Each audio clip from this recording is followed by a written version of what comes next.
सो अभी हम बात करेंगे स्केलर एंड वेक्टर्स के बारे में। स्केलर एंड वेक्टर्स के बारे में क्यों बात करेंगे? क्योंकि हमको इसको समझना वेरी इंपॉर्टेंट है। अदरवाइज़ हम डिस्प्लेसमेंट, वेलोसिटी, एक्सेलरेशन, ये सारी की सारी चीज़ें समझ नहीं पाएंगे, फोर्स को भी नहीं समझ पाएंगे, क्योंकि कुछ ऐसी फिजिकल क्वांटिटीज़ होती हैं जिनको समझने के लिए इस पर्टिकुलर टॉपिक का हेल्प लिया जाएगा। ठीक है ना? तो स्टार्ट करते हैं। तो इसके लिए मैं क्या करता हूँ, एक बेसिक से स्टोरी ले लेता हूँ एज़ यूजुअल, जो आपसे मैंने बोला है। मैं कुछ भी रैंडमली नहीं पढ़ाऊँगा, ठीक है? तो देखो इसमें क्या बोला गया है, let Rohan is driving a car with 60 kilometer per hour. ठीक है, देखो यहाँ पे 60 किलोमीटर पर आवर की स्पीड से ये रोहन है एक्चुअली में कार ड्राइव कर रहा है। यहाँ पे देख सकते हो 60 किलोमीटर पर आवर। इसका मतलब क्या है, 1 आवर में 60 किलोमीटर चलता है। तो हम बोल सकते हैं काफ़ी स्पीड में, काफ़ी स्पीड में। हम इस पर यही कमेंट कर सकते हैं, दिस इज़ एक्चुअली बोल सकते हैं काफ़ी स्पीड में है।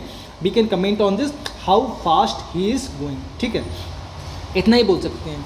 लेकिन हम कुछ ऐसा नहीं बोल सकते इस पर कि वो किस डायरेक्शन में जा रहा है, in which direction he is reaching, वो हम क्लियरली इसको डिफाइन नहीं कर सकते, क्योंकि इसका इन्फॉर्मेशन ही इतना गिवन है कि Rohan is driving 60 kilometer per our. ये एक्चुअली में क्या रिप्रेजेंट करता है, ये एक्चुअली में रिप्रेजेंट करता है स्पीड। क्या बोलते हैं इसको, स्पीड। स्पीड मीन्स कार का स्पीड, कितना स्पीड, यानी कि कितने टाइम में कितना किलोमीटर चल रहा है, we can define it as speed. इतना क्लियर है? लेकिन इसमें यार एक चीज़ बहुत इंपॉर्टेंट है। If I tell you that Rohan is driving 60 kilometer per hour north direction में, अगर मैं ऐसा बोल दूँ कि रोहन नॉर्थ डायरेक्शन में 60 किलोमीटर पर आवर की स्पीड से जा रहा है, तब थोड़ा ये ज़्यादा सेंस बनाएगा। आपको समझ आ रहा है? सेंस ज़्यादा क्यों बनाएगा? क्योंकि यहाँ पे हमको डेस्टिनेशन के बारे में पता लग रहा है कि वो किस डायरेक्शन में जा रहा है। इससे हम क्लियरली बोल पाएंगे कि कार किस डायरेक्शन में मूव कर रही है और कितनी स्पीड से मूव कर रही है। तो this is actually representing the complete quantity 60 kilometer per our in north direction, इन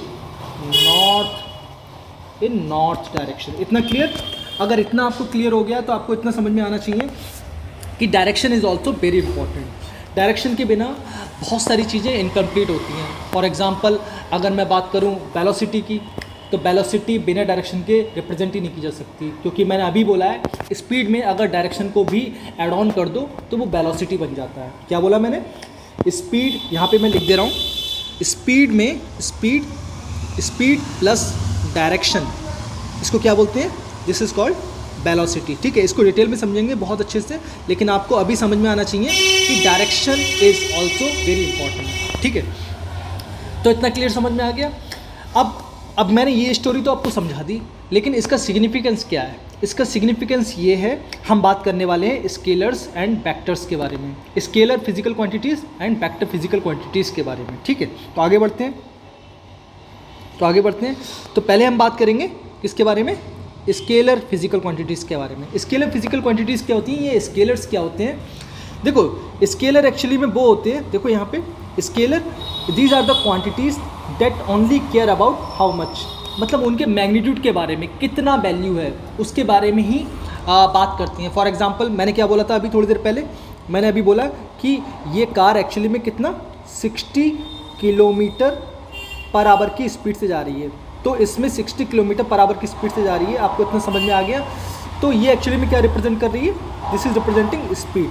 लेकिन किस डायरेक्शन में जा रही है ये हम बिल्कुल भी डिफाइन नहीं कर सकते, क्योंकि हम डायरेक्शन के बारे में बात ही नहीं कर रहे हैं। यहाँ पे ये बात आपको क्लियर होगी कि यहाँ पे देखो मैग्नीट्यूड या फिर साइज़ के बारे में बात करता है स्केलर क्वांटिटीज़। ठीक है, they don't care about direction के बारे में बात ही नहीं करते हैं ये। ठीक है, so these are the physical quantities which only care about the magnitude and size but not about direction. ठीक है, एग्जाम्पल्स क्या हो सकते हैं? पहला एग्जाम्पल यहाँ पे देखो, पहला एग्जाम्पल कुछ इस तरह से बोल सकते हो कि यहाँ पे मैंने क्या किया हुआ है, एक मास लिया हुआ है। यहाँ पे देखो 50 kg का मास लिया हुआ है, ये देखो 50 kg का मास, यहाँ पे देखो 50 kg का मास ले लिया है। ये एक ब्लॉक है, वो कहाँ पे रखा हुआ है? फ्लोर पे रखा हुआ है। आपको क्लियर समझ में आ रहा होगा? तो ये बताओ, फ्लोर पे रखा हुआ है, इस मास को रिप्रेजेंट करने के लिए आपको किसी और चीज़ की रिक्वायरमेंट है? डायरेक्शन की रिक्वायरमेंट है? मास को रिप्रेजेंट करने के लिए डायरेक्शन की बिल्कुल भी रिक्वायरमेंट नहीं होती है। इतना बात क्लियर आना चाहिए। तो this is actually we can say mass is यहाँ पे बोल सकते हैं mass is what? Mass is scalar. And this is also scalar, speed also scalar, क्योंकि इसमें डायरेक्शन का कोई बात ही नहीं है। 60 किलोमीटर पर आवर किसी गाड़ी का स्पीड है, तो वो किस डायरेक्शन में जा रहा है उससे उसका कोई लेना देना नहीं है। लेकिन जब हम वेलोसिटी की बात करेंगे तो हम डायरेक्शन के बारे में भी बात करेंगे। तो उसको समझने के लिए हम वेक्टर्स के बारे में अभी बात करने वाले हैं थोड़ी देर में, लेकिन फ़िलहाल के लिए आप इतना समझ लो कि स्केलर क्वांटिटीज़ क्या हो सकती हैं। देखो 50 किलोग्राम यानी मास एक स्केलर क्वांटिटी हो सकता है, मैंने अभी बताया। Speed is also a scalar quantity, ये भी आपको मैंने बताया। अगर हम बात करें टाइम की, टाइम जो है, अगर हम बात करें टाइम की बात करते हैं, ठीक है। यहाँ पे देखो टाइम की बात करें तो time suppose t is equal to 60 second या फिर बोल सकते हैं 1 मिनट। तो इसको रिप्रेजेंट करने के लिए क्या डायरेक्शन की रिक्वायरमेंट है? No, this is also a scalar quantity. Time हो गया एंड मास हो गया। डिस्टेंस की बात करें, डिस्टेंस को भी यहाँ पे मैं इसको हटाता हूँ और डिस्टेंस के बारे में बात करते हैं, ठीक है। Suppose 2 points are there, 1 and 2, इनके बीच में डिस्टेंस है 5 मीटर, ठीक है। तो 5 मीटर डिस्टेंस है, तो इसको रिप्रेजेंट करने के लिए किसी डायरेक्शन की रिक्वायरमेंट है? डिस्टेंस को रिप्रेजेंट करने के लिए डायरेक्शन की रिक्वायरमेंट है? नहीं, बिल्कुल भी रिक्वायरमेंट नहीं है। सो डिस्टेंस इज ऑल्सो बोल सकते हैं डिस्टेंस इज ऑल्सो इज यहाँ पे बोल सकते हैं scalar. This distance is a scalar quantity, ठीक है। इतना बात क्लियर समझ में आ गया? Distance is also a scalar quantity. अब बात करेंगे हम वेक्टर्स के बारे में। हमने क्या बोला? वो फिजिकल क्वांटिटीज़ जिसको रिप्रेजेंट करने के लिए डायरेक्शन का कोई लेना देना नहीं होता है, we call it as scalar physical quantities. Physical quantities के बारे में मैंने पिछले चैप्टर में ऑलरेडी बता दिया क्या होती हैं फिजिकल क्वांटिटीज़, आपको समझ में आना चाहिए, ठीक है। अब बात करेंगे हम स्केलर के बारे में, बहुत इंपॉर्टेंट है ये। स्केलर ही बहुत ज़्यादा यूज़फुल होने वाला है हमारे यहाँ पे अभी थोड़ी देर में, ठीक है। तो दिस इज स्केलर। अब मैं वेक्टर के बारे में बात होगी। तो वेक्टर क्या है? हमने अभी स्केलर के बारे में बात की कि स्केलर में डायरेक्शन का कोई लेना देना नहीं होता है, सिर्फ मैग्नीट्यूड या फिर साइज़ का लेना देना होता है। लेकिन यहाँ पे वेक्टर्स में एक्चुअली में दोनों चीज़ों का लेना देना होता है। For example quantities that care about how much, कितना एक्चुअली वैल्यू है उसका। फॉर एग्जांपल स्पीड है।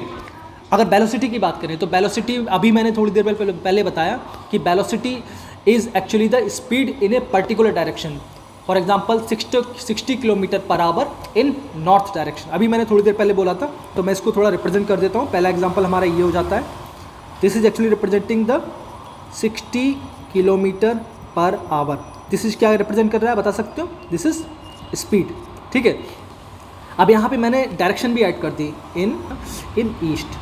फिलहाल के लिए हम ईस्ट ले सकते हैं, हम कोई भी डायरेक्शन डिफाइन कर सकते हैं। This is representing the direction, ठीक है। तो दो चीज़ें मैंने बताई, स्पीड यानी कि मैग्नीट्यूड में अगर डायरेक्शन भी ऐड कर दिया जाए तो वो फिजिकल क्वांटिटी वेक्टर बन जाती है। तो स्पीड में डायरेक्शन ऐड कर दी तो एक्चुअली में ये क्या बन जाएगा? कंबाइनली इसको बोल सकते हैं हम वेलोसिटी।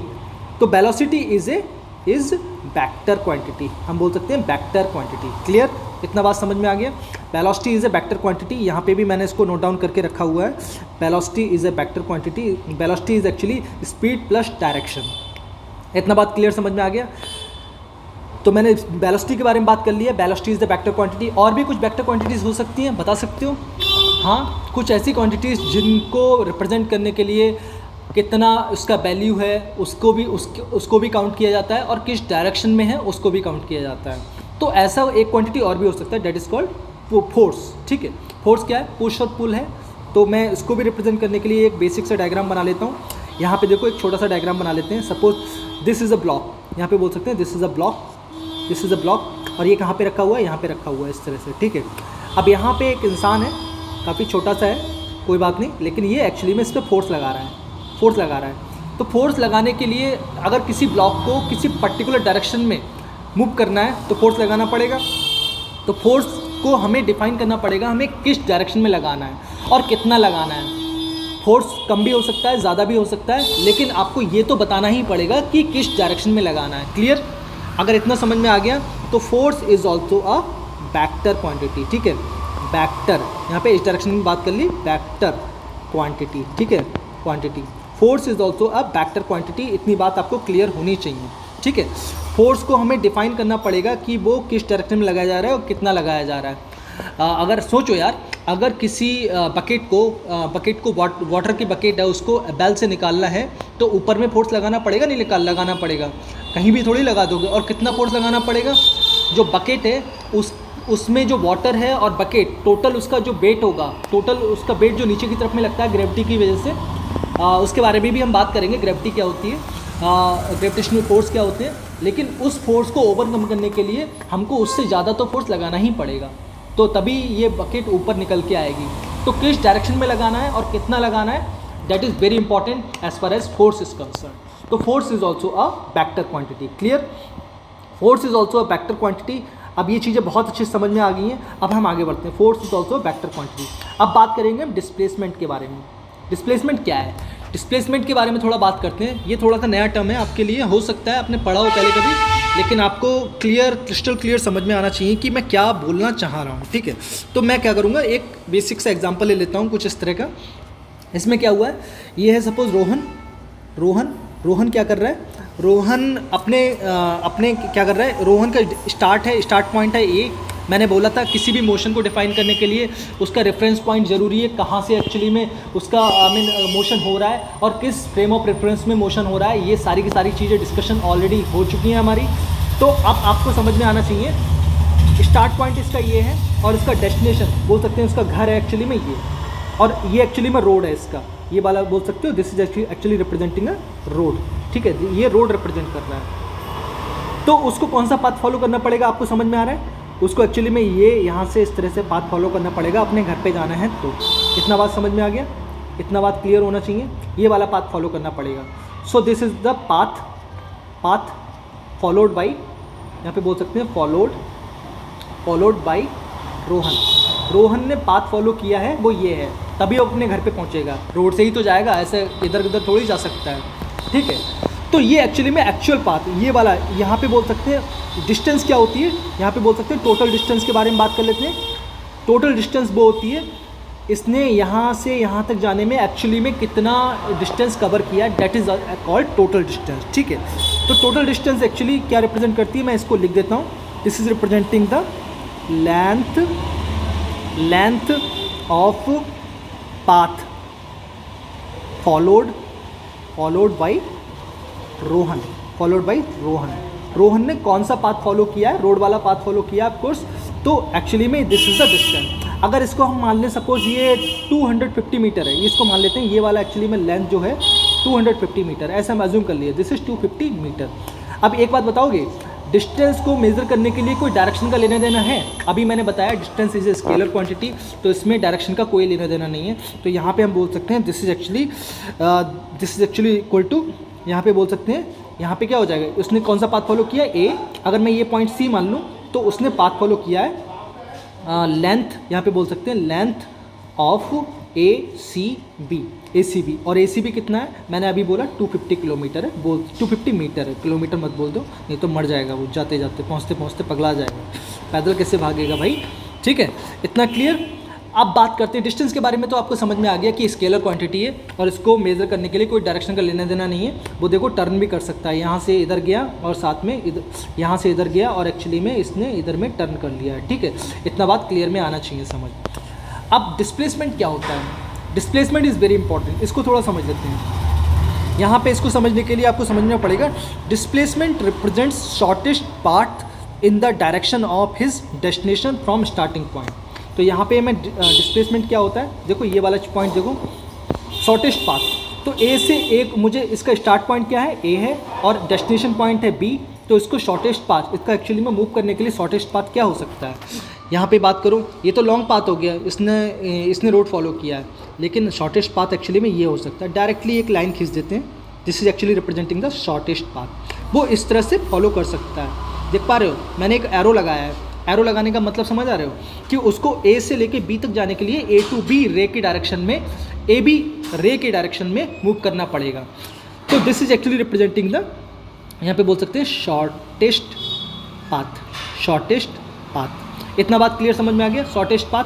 इस शॉर्टेस्ट पाथ को ही एक्चुअली में हम बोल रहे हैं डिस्प्लेसमेंट। क्यों डिस्प्लेसमेंट बोल रहे हैं, क्योंकि इसको डिस्प्लेसमेंट को रिप्रेजेंट करने के लिए दो चीज़ों की रिक्वायरमेंट हो रही है, कितना चला शॉर्टेस्ट पाथ पे और किस डायरेक्शन में चला। Shortest path is representing the direction, यहाँ पे देख सकते हो, this is representing the direction. इतनी बात क्लियर समझ में आ गई। तो थोड़ा डेफिनेशन लिख देता हूँ यहाँ पे, मैं यहाँ पे डेफिनेशन लिख देता हूँ। यहाँ पे एक बात क्लियर समझ में आना चाहिए, डिस्प्लेसमेंट डिस्प्लेसमेंट क्या होता है? Displacement represents shortest path in the बोल सकते हैं direction, in the direction of his destination. यहाँ पे बोल सकते हैं destination, in the direction of his destination. इसका डेस्टिनेशन क्या है? इसका डेस्टिनेशन है बी पॉइंट, तो इसको ए से बी पे जाना है, तो कौन सा पाथ फॉलो करना पड़ेगा? शॉर्टेस्ट पाथ, ये फॉलो करना पड़ेगा। क्लियर? तो this is representing the displacement, तो इसी को हम बोल देते हैं, this is actually representing the displacement. Clear? इतना समझ में आ गया? डेस्टिनेशन फ्रॉम, यहाँ पे बोल सकते हैं from start point. Start point क्या है? स्टार्ट पॉइंट हमारा है, यहाँ पे बोल सकते हैं स्टार्ट पॉइंट है पॉइंट ए। ठीक है, तो डिस्प्लेसमेंट होता क्या है? तो टोटल डिस्प्लेसमेंट को रिप्रेजेंट करने के लिए दो चीज़ों की रिक्वायरमेंट पड़ी। उसको एक्चुअली में डायरेक्शन का भी रिक्वायरमेंट पड़ा। डायरेक्शन क्या है एक्चुअली में? ए से लेके बी डायरेक्शन, तो ये एक्चुअली रिप्रेजेंट कर रहा है रे आपको समझ में आ रहा होगा, रे क्या होती है? रे ए बी, मतलब इसका सोर्स पॉइंट क्या है? A, and this is source point, source मतलब स्टार्टिंग पॉइंट, और ये एक्चुअली में एंड पॉइंट। ठीक है, एंड पॉइंट। तो ये रे है, रे की डायरेक्शन में एक बॉय को यानी कि रोहन को मूव करना पड़ेगा बी में टू एक्चुअली में टू गेट ए शॉर्टकट, और इस शॉर्टकट को ही एक्चुअली में हम डिस्प्लेसमेंट बोल रहे हैं। इतना बात समझ में आना चाहिए। यानी कि एक्चुअल पाथ जो फॉलो कर रहा है रोहन, उसको डिस्टेंस बोलेंगे, लेकिन शॉर्टेस्ट पाथ एक्चुअली में उसका होता है डिस्प्लेसमेंट। ठीक है, डेस्टिनेशन और स्टार्ट पॉइंट के बीच में जो शॉर्टेस्ट पाथ है, शॉर्टेस्ट डिस्टेंस है, उसको बोलते हैं हम मैग्नीट्यूड ऑफ डिस्प्लेसमेंट। एक्चुअली में कितना मैग्नीट्यूड है, लेकिन डायरेक्शन क्या है? रे का डायरेक्शन, किस डायरेक्शन में जाना है? इसको इस डायरेक्शन में जाना है। ठीक है, तो यहाँ पे टोटल डिस्प्लेसमेंट की बात कर लेते हैं। टोटल डिस्प्लेसमेंट क्या होता है लिख लेते हैं यहाँ पे। ठीक है, ये बहुत इंपॉर्टेंट है। ठीक है, ये होता है एक्चुअली में length of shortest, total displacement is length of SHORTEST shortest path in the, अब यहाँ पे डायरेक्शन भी आएगा, इन द डायरेक्शन ऑफ रे क्या है आपको मैंने बताया, रे ए बी। ठीक है, ये हमारा एक्चुअली में सोर्स पॉइंट है, और ये रे क्या है? रे ए बी का मतलब क्या है? A is the source point या origin, and B is the direction, यहाँ पे एंड पॉइंट। ठीक है, तो ये रे रिप्रेजेंट कर रही है, इतना आपको समझ में आ रहा होगा, और ये एक्चुअली में डायरेक्शन रिप्रेजेंट कर रही है। ठीक है, तो length of the shortest path in the direction of ray A B. इतना बात क्लियर समझ में आ गया?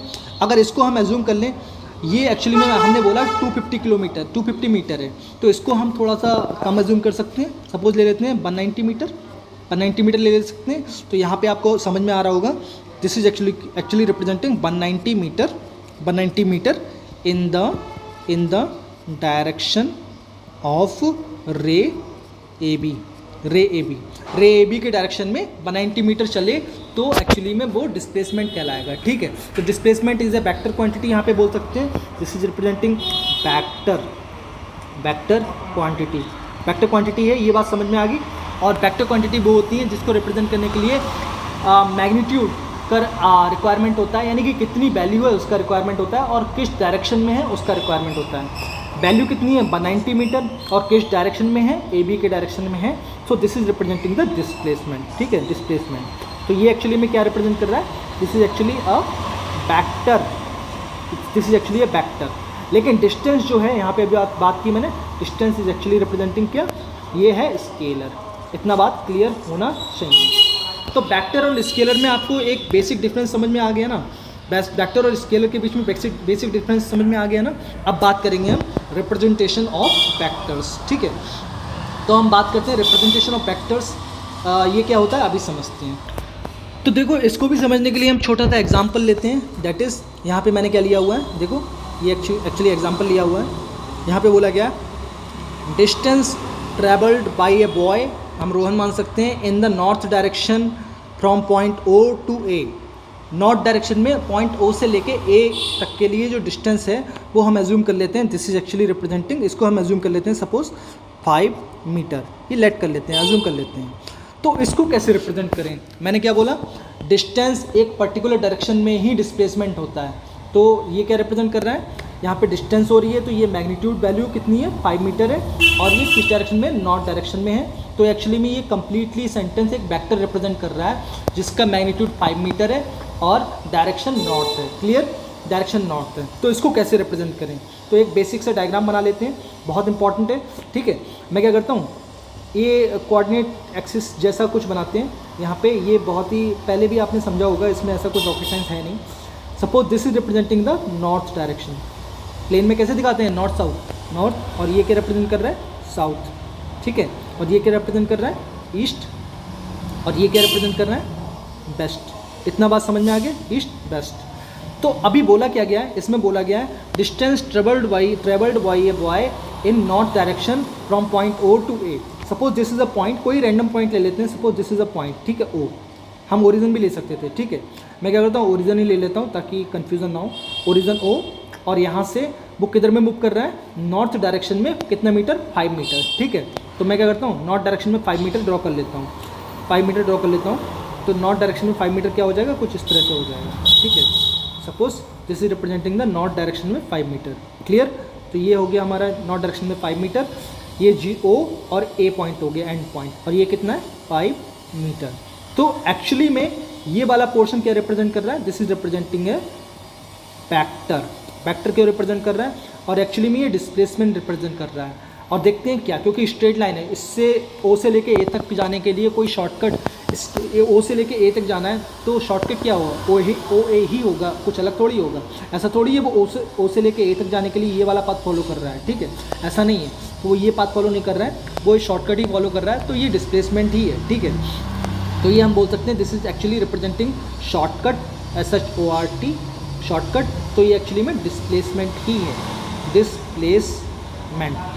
डिस्प्लेसमेंट जिसका मैग्नीट्यूड कितना है, 5 मीटर है, और डायरेक्शन कितना है, नॉर्थ डायरेक्शन। तो इसको रिप्रेजेंट कैसे करते हैं, that we need to understand. ठीक है, तो उसको समझने के लिए अगर हम डायग्राम को विजुअली देखें, यहाँ पे बोल सकते हैं visually we can say the displacement of boy, यहाँ पे बोल सकते हैं द डिस्प्लेसमेंट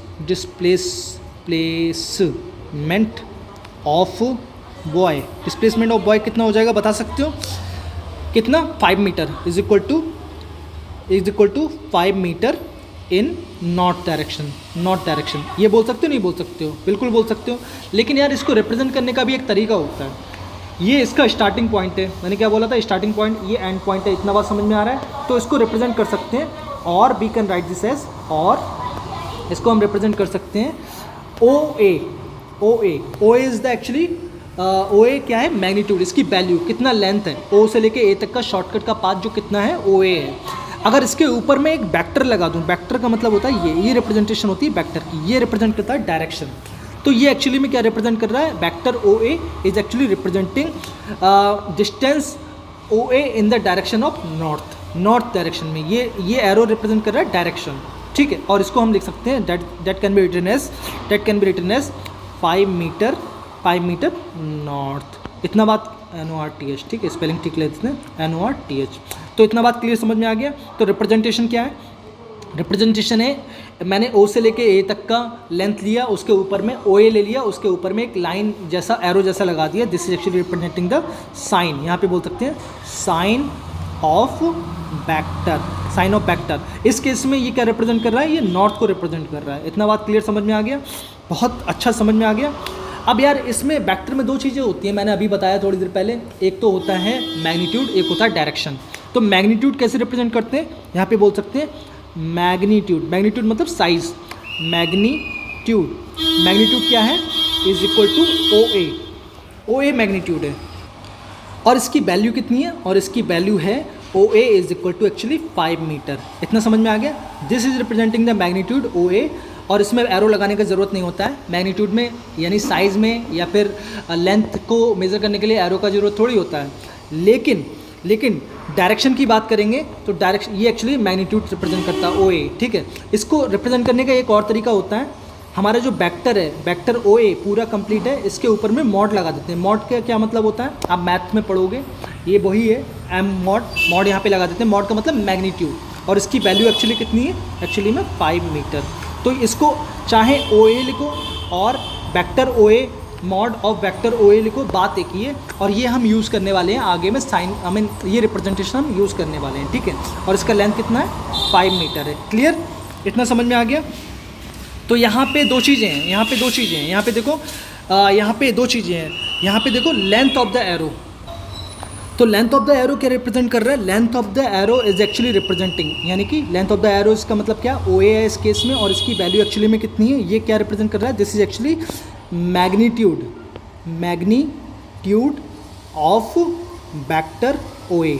और वेक्टर ओ ए हम डेफिनेटली बोल सकते हैं डिस्प्लेसमेंट ही रिप्रेजेंट करता है, ठीक है। Displacement is actually A vector quantity. Displacement होता क्या है, shortcut from start point two and point, ठीक है। अब वो शॉर्टकट कोई रैंडम पाथ नहीं होता है, एक पर्टिकुलर डायरेक्शन में होता है, ठीक है। और ये the point of the arrow is representing the direction of the displacement, okay, the direction of vector O A, ठीक है। एरो रिप्रेजेंट कर रहा है direction of vector O A, और ये इसका जो वेक्टर है उसका रिप्रेजेंटेशन क्या है, एक्चुअली में ये एक्चुअली में रिप्रेजेंट कर रहा है, दिस इज द वेक्टर। इतना बात समझ में आ गया होगा, आई एम श्योर, ठीक है। तो विजुअली इसको हम ओ ए से रिप्रेजेंट कर सकते हैं इस तरह से, जहाँ पे ए पॉइंट क्या रिप्रेजेंट कर रहा है, is the direction, and O is the tail, यहाँ पे बोल सकते हैं this is representing the tail, ठीक है, TAIL, ये टेल है वेक्टर की, और ये क्या है, हेड। और हेड पे क्या लगा होता है, एरो लगा होता है, और एरो एक्चुअली क्या रिप्रेजेंट करता है, डायरेक्शन, ठीक है, डायरेक्शन ऑफ ओ ए, ठीक है। इतना बात क्लियर समझ में आ गया।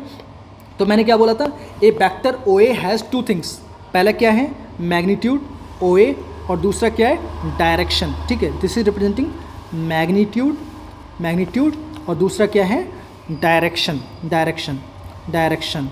ठीक है, मैग्नीट्यूड एंड डायरेक्शन। अब ये डायरेक्शन को भी रिप्रेजेंट करने के लिए एक वे होता है, ऐसा नहीं है हमेशा नॉर्थ या साउथ। कोई वेक्टर है, suppose this is a vector, कोई रैंडम वेक्टर बना दिया, मैं इसको इसी डायरेक्शन बनाता हूँ ताकि आप कंफ्यूज ना हो, इसको मैं इसी डायरेक्शन बना लेता हूँ।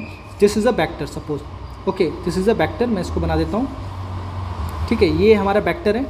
अब ये क्या है, this is O and this is A, ठीक है। और इसका एक्चुअली लेंथ कितना है, 5 मीटर है, और ये किस डायरेक्शन में, नॉर्थ डायरेक्शन में, ठीक है, नॉर्थ डायरेक्शन में बोल सकते हैं। तो कोई सिंप्लिसिटी के लिए बोल दिया, लेकिन डायरेक्शन को रिप्रेजेंट करने का एक और तरीका होता है, we can represent it as O A, इसके ऊपर में कैप लगा देते हैं, ओ ए के ऊपर में कैप लगा देते हैं, this is called unit vector in the direction of A, unit vector in the direction of O A, ठीक है।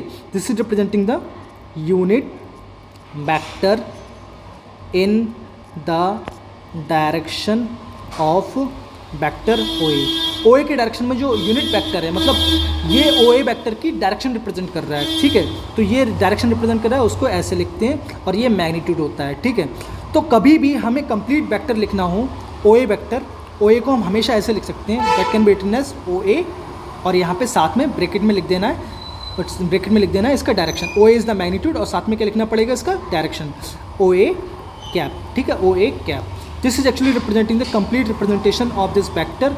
और इसमें दो चीज़ें हैं, मैग्नीट्यूड एंड डायरेक्शन। मैग्नीट्यूड ये है, और इसको हम ऐसे भी रिप्रेजेंट कर देते हैं, mod of O A vector, ठीक है, ये इसका मैग्नीट्यूड है। और ये क्या रिप्रेजेंट कर रहा है, डायरेक्शन, ठीक है, ये रिप्रेजेंट कर रहा है डायरेक्शन। आई थिंक ये चीज़ें बिल्कुल क्लियर हैं। तो आपको समझ में आ गया कि वेक्टर्स क्या होते हैं, स्केलर्स क्या होते हैं, और वेक्टर का रिप्रेजेंटेशन क्या होता है। बहुत अच्छे से समझाने को ट्राई किया है मैंने, और आपको थोड़ा फील भी आया होगा कि डिस्टेंस क्या होती है और डिस्प्लेसमेंट क्या होता है, ये भी आपको समझ में आ गया होगा। अब थोड़ा फॉर्मल डेफिनेशंस लेंगे इन द नेक्स्ट, जो हम पढ़ने वाले हैं इसी लेक्चर में, इस पर्टिकुलर चैप्टर में। तो ये हम डिस्प्लेसमेंट क्या होता है, डिस्टेंस क्या होता है, वेलोसिटी क्या होता है, एवरेज वेलोसिटी क्या होता है, एवरेज स्पीड क्या होता है, और इंस्टेंटेनियस स्पीड क्या होता है, और एक्सेलरेशंस क्या होते हैं, एवरेज एक्सेलरेशन या फिर इंस्टेंटेनियस एक्सेलरेशन, ये सारी की सारी चीज़ें हम डिटेल में समझेंगे। तो अभी हम बात करेंगे एडिशन ऑफ वेक्टर्स के बारे में। वेक्टर तो हमने समझ लिया क्या होता है। वेक्टर को रिप्रेजेंट करने के लिए दो चीज़ें होती हैं। पहला क्या था हमारा, यहाँ पे देख सकते हैं, पहला था मैग्नीट्यूड था, और दूसरा क्या था, डायरेक्शन था। ये हमने क्लियरली समझ रखा है, ठीक है। और विजुअली इसको हम ऐसे रिप्रेजेंट कर सकते हैं, ठीक है, दैट इज़ इस तरह से रिप्रेजेंट कर सकते हैं जो हमने अभी देखा, ठीक है, इस तरह से रिप्रेजेंट कर सकते हैं, जिसमें ये क्या है, एक्चुअली में ये रिप्रेजेंट कर रहा है हेड, HEAD, ठीक है, हेड, और ये टेल, TAIL रिप्रेजेंट कर रहा है। क्लियर, इतना समझ में आ रहा है। ये पॉइंट टेल रिप्रेजेंट कर रहा है, और OA इज़ द मैग्नीट्यूड। इसकी बात करें, this is representing the OA, और इसको ऐसे भी लिख सकते हैं, mod of O A vector ऐसे भी लिख सकते हैं, ये मैंने सब बता दिया आपको, ठीक है। और A is actually representing the direction, यानी कि एरो एक्चुअली डायरेक्शन रिप्रेजेंट कर रहा है, ठीक है।